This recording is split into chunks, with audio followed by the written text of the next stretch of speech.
Gauri Suryavanshi S मराठीमध्ये आपलं स्वागत। वळूया आजच्या बातमीकडे। मोसमी पावसाच्या परतीचा प्रवास सुरू होणार असल्याची घोषणा हवामान विभागाने नुकतीच केली होती। मात्र मोसमी पावसाने अजून माघार घेतली नाहीये। दिनांक 23 पासून राज्याच्या बहुतेक भागात मोसमी पावसाचा जोर पुन्हा वाढणार असल्याचं समजतंय। त्याबाबतचा इशारा हवामान विभागाने आज दर्शविलाय।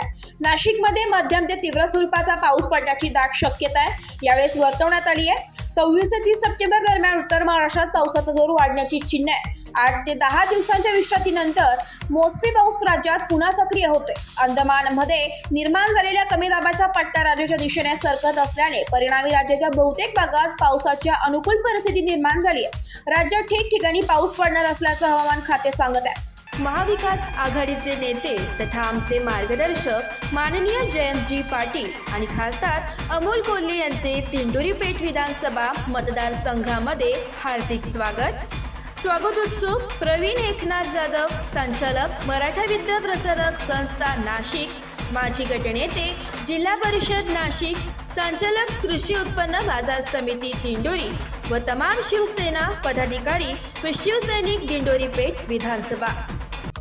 काही भागात मुसळधार पाऊस पडू शकतो असे हवामान विभागाने अंदाजे म्हटले आहे।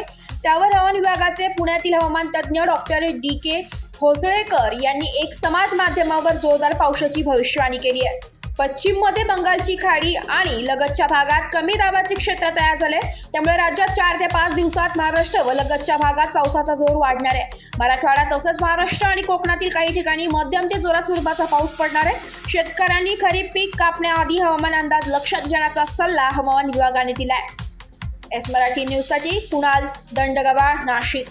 अशाच नवीन ताज्या घडामोडी जाणून घेण्यासाठी आमच्या एस मराठी न्यूज चॅनलला लाईक करा, शेअर करा, सबस्क्राईब करा आणि बेल आयकॉनला क्लिक करायला विसरू नका।